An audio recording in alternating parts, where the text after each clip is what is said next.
Welcome to special focus. MLA అభ్యర్థుల మార్పు ఖరారుపై AP CM YS Jagan కసరత్తు చేస్తున్నారు. ఇప్పటికే 11 మంది అభ్యర్థులను మార్చేశారు. 2 అభ్యర్థుల జాబితాకు కూడా 3 రోజులుగా చర్చోపచర్చలు జరుపుతున్నారు. నిన్న కూడా రీజనల్ కోఆర్డినేటర్లతో జగన్ భేటీ అయ్యారు. అభ్యర్థుల మార్పుపై కూడా చర్చించారు. దాదాపు 85 మంది దాకా మారుస్తారనే వాదనలు వినిపిస్తున్నాయి.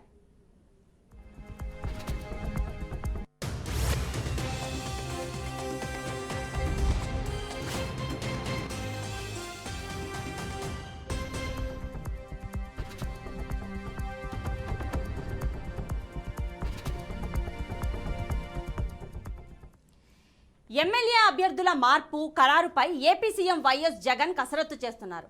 ఇప్పటికే 11 మంది అభ్యర్థులను మార్చేశారు. 2 అభ్యర్థుల జాబితాకు కూడా 3 రోజులుగా చర్చోపచర్చలు జరుపుతున్నారు.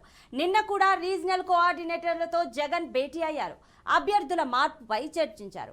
దాదాపు 85 మంది దాకా మారుస్తారనే వాదనలు వినిపిస్తున్నాయి. మరి ఇదే అంశం గురించి పూర్తి సమాచారం మా ప్రతినిధి దుర్గా ప్రసాద్ వైజాగ్ నుంచి లైవ్లో అందిస్తారు. దుర్గా ప్రసాద్, చెప్పండి. సో ఎన్నికల ముందు సిట్టింగ్ ఎమ్మెల్యేల మార్పు అనేది జరుగుతూనే ఉంది, చాలా కాలంగా అదైతే కొనసాగుతూనే ఉంది. సో ఇప్పుడు 2వ జాబితా కూడా విడుదల చేస్తారు అన్న ఇన్ఫర్మేషన్ ఉంది. దీని గురించి ఉన్న డీటెయిల్స్ ఇవ్వండి.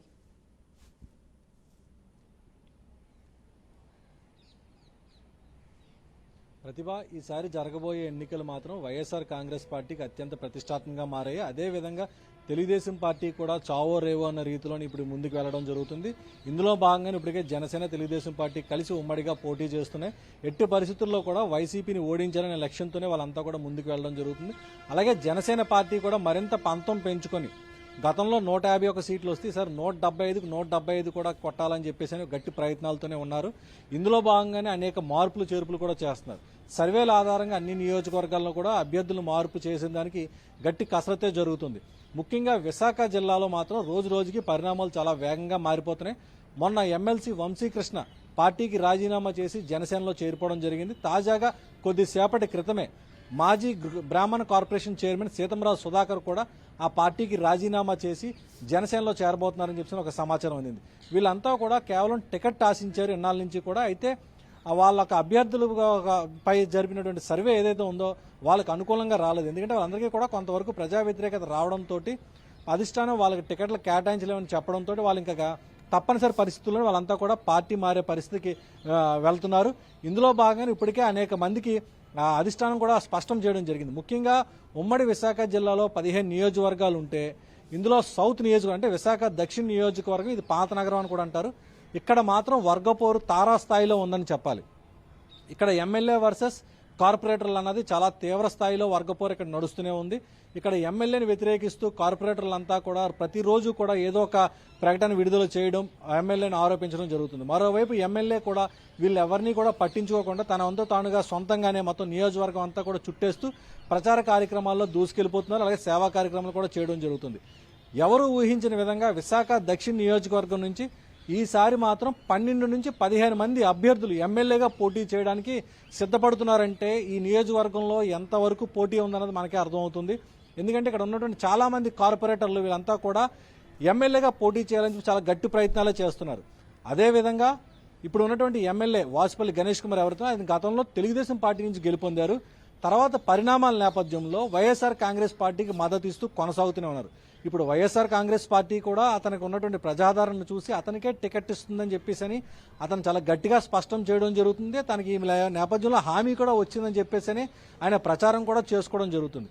మరోవైపు ఏదైతే ఎమ్మెల్యే వాసుపల్లి గణేష్ కుమార్ ఈ నియోజకవర్గంలో అంటే తెలుగుదేశం పార్టీ నుంచి వైసీపీకి మద్దతు ఇవ్వక ముందు సీతంరాజు సుధాకర్ ఇక్కడ ఎప్పటి నుంచో టికెట్ ఆశిస్తూ అనేక కార్యక్రమాలు కూడా చేసుకుంటూ ముందుకెళ్లడం జరిగింది. అయితే అనూహ్యంగా స్థానిక ఎమ్మెల్యే వాసుపల్లి వైసీపీలోకి రావడం ఎప్పుడైతే జరిగిందో అప్పటి నుంచి ఆయన ప్రాధాన్యత తగ్గిపోయింది. దీంతో ఈయన మధ్య ఎమ్మెల్యే మధ్య కూడా వర్గపోరు జరుగుతుంది. దీంతో ఇప్పటి వరకు కూడా ఇదే అధిష్టానానికి ఒక తలనొప్పిగా మారింది దక్షిణ నియోజకవర్గం. సో రానున్న రోజుల్లోని దక్షిణ నియోజకవర్గం నుంచి ఈసారి మళ్ళీ ఎమ్మెల్యే హ్యాట్రిక్ సాధించేందుకు ప్రయత్నిస్తారా లేదా కార్పొరేటర్లు తమ పంతం నెగ్గించుకుంటారన్నది చూడాల్సి ఉంది. ఇంకా అదే విధంగా తూర్పు నియోజకవర్గానికి వస్తే ఇక్కడ వెలగపూడి రామకృష్ణబాబు ఇప్పటికే హ్యాట్రిక్ సాధించున్నారు. తెలుగుదేశం పార్టీ తరపు నుంచి 3 సార్లు విజయం సాధించారు. ఇప్పటి వరకు కూడా అతను ఎవరు కూడా బీట్ చేయలేకపోయారు. ఈసారి మాత్రం వైసీపీ ప్రభుత్వం ఎలాగైనా సరే తూర్పు నియోజకవర్గం కైవసం చేసుకోవాలని చెప్పేసి చాలా గట్టి ప్రయత్నాలు, గట్టి రాజకీయ వ్యూహం కూడా చేసింది. విశాఖ ఎంపీ ఎవరైతే ఉన్నారో ఎంవివి సత్యనారాయణని చాలా బలమైన క్యాండిడేట్, ఆర్థికంగా ఇతను ఏ విధంగా అయినా సరే నిలబడతాడని చెప్పేసి ఇతనికి ఇప్పుడు తూర్పు నియోజకవర్గం సమన్వయకర్తగా బాధ్యతలు అప్పచెప్పారు. అలాగే పోటీ కూడా చాలా గట్టిగా ఉండడం నేపథ్యంలో ఇప్పటికే అతను ప్రచారంలో కూడా పూర్తిగా నిమగ్నమయ్యారు.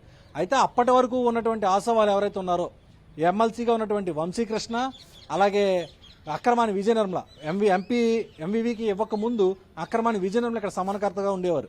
ఆవిడ కూడా చాలా గట్టి ప్రయత్నాలు చేశారు, టికెట్ అలాగే ఆవిడకే వస్తుందని చెప్పేసి అప్పటి వరకు నియోజకవర్గం అంతా చూసుకుంటూ మొత్తం బలోపేతం, తన క్యాడర్ను బలోపేతం కూడా చేసుకోవడం జరిగింది.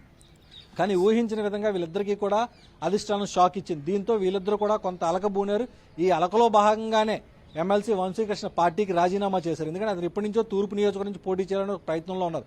కానీ అతను గతంలో 2 సార్లు పోటీ చేసినా సరే ఓడిపోయారు. 3ఓసారి కూడా పోటీ చేద్దామంటే అధిష్టానం టికెట్ ఇవ్వలేదు. సో పార్టీ మారే పరిస్థితి వచ్చింది. ఇక అక్రమాని విజయ నిర్మల మాత్రం తూర్పు నియోజకవర్గం తన క్యాడర్ పూర్తిగా బలోపేతం చేసుకున్న సమయంలోనే పార్టీ ఆమెను కూడా తప్పించడం జరిగింది. సో ఈవిడ కూడా ఇప్పుడు రేపో మాపో పార్టీ మారిపోయే పరిస్థితుల్లో ఉంది. ఆవిడ కూడా జనసేనకి టచ్లో వెళ్తున్నారని చెప్పేసి మనకు అందుతున్నటువంటి సమాచారం. ఇక అదేవిధంగా ఉత్తర నియోజకవర్గానికి వస్తే ఇప్పటి వరకు కేకే రాజు, ఇతను కూడా ఒక ప్రముఖ బిల్డర్, వ్యాపారవేత్త. ఇతను ఇప్పటివరకు కూడా పార్టీని నడిపిస్తూ వస్తున్నారు. ఇక నియోజకవర్గం సమన్వయకర్తగా ఉన్నారు.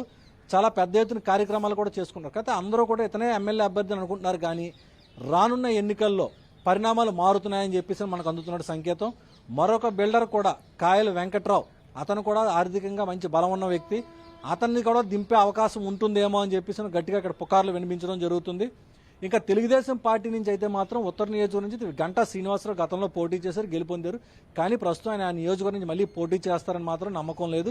ఈసారి మాత్రం తెలుగుదేశం పార్టీకి ఎవరు వస్తారన్నది ఇంకా ప్రశ్నార్థకమే. అలాగే ఇంకా బీజేపీ నుంచి విష్ణుకుమార్ రాజు, కేవలం ఉమ్మడి విశాఖ జిల్లాలో గతంలో పోటీ చేసి గెలిచిన వ్యక్తి విష్ణుకుమార్ రాజు మాత్రమే, అది తెలుగుదేశం పార్టీ సపోర్ట్తో. ఈసారి మాత్రం మరి ఎలాగే మరి ఆయన నిలబడుతున్నారు, ఒంటరి పోరాటమే చేయబోతున్నారు. కనుక మరి ఈసారి ఆయన పరిస్థితి ఎలా ఉంటుందని రాను రోజుల్లో చూడాల్సి ఉంటుంది. ఇక పశ్చిమ నియోజకవర్గం నుంచి అయితే మాత్రం తెలుగుదేశం పార్టీ అభ్యర్థి ఘనబాబు 2 దఫాలుగా కూడా ఇప్పటికే విజయం సాధించారు. 3ఓసారి కూడా విజయం సాధించాలని ప్రయత్నంలో ఉన్నారు. కాకపోతే వైసీపీ నుంచి మొన్నటి వరకు కూడా మల్లా విజయప్రసాద్ ఉండేవారు సమన్వయకర్తగా. అనూహ్యంగా ఇప్పుడు ఆయన పార్టీ నుంచి కొన్ని పార్టీ కార్యక్రమాలకి అన్నిటికీ పూర్తిగా దూరంగా ఉన్నారు. అతను ఇప్పుడు పార్టీ మారే ఆలోచనలో ఉన్నారు. ఇప్పుడు అడారి ఆనంద్ ఏదైతే విశాఖ డైరీ చైర్మన్ ఉన్నారో అతనికి ఇప్పుడు ప్రస్తుతం బాధ్యతలు అప్పచెప్పారు. అతను కూడా ప్రచారంలో దూసుకుని వెళ్తున్నారు. అయితే చివరిదాకా అతనే సమన్వయకర్తగా ఉంటారా, మధ్యలోని మార్పులు వస్తాయనేది మనం ఇంకా స్పష్టం చేయాల్సి ఉంది. ఇక భీమిలి నియోజకవర్గం, విశాఖ భీమిలి చాలా కీలకంగా ఇప్పుడు మారబోతుంది. ఎందుకంటే పరిపాలనా రాజధాని ఏర్పాటు చేస్తామని చెప్పేసి ముఖ్యమంత్రి జగన్మోహన్ రెడ్డి చెప్పడం జరిగింది. సో ఈ పరిపాలనా రాజధాని ముఖ్య కార్యాలయాలన్నీ కూడా భీమిలి నియోజకవర్గం పరిధిలోనే వస్తున్నాయి. ఈసారి ఈ భీమిలిలో మాత్రం గెలుపు గుర్రానికే ఖచ్చితంగా టికెట్ ఇవ్వాలని చెప్పేసి అన్ని పార్టీలు కూడా విశ్వ ప్రయత్నాల్లో ఉన్నారు. ప్రస్తుతం ఆ నియోజకవర్గం నుంచి మాజీ మంత్రి అవంతి శ్రీనివాస్ ప్రాతినిధ్యం వహిస్తున్నారు. కాకపోతే ఈసారి ఆయన టికెట్ వస్తుందన్న మాత్రం కన్ఫామ్గా మాత్రం నమ్మకం లేదు. కాకపోతే మాత్రం ఈసారి ఆ భీమిలి నియోజకవర్గం నుంచి తెలుగుదేశం పార్టీ తరఫున లోకేష్ పోటీ చేస్తారన్న ప్రచారం కూడా జరుగుతుంది. అదే కానీ జరిగితే మాత్రం ప్రభుత్వానికి ఒక నిజంగానే ఇప్పుడు ప్రస్తుత ప్రభుత్వానికి ఒక షాకింగ్ న్యూస్ గానే ఉండొచ్చు. సో ఇది ఉమ్మడి విశాఖ జిల్లాలోని చాలా వేగంగా మారుతున్న పరిణామాలు. Right, thank you Durga Prasad.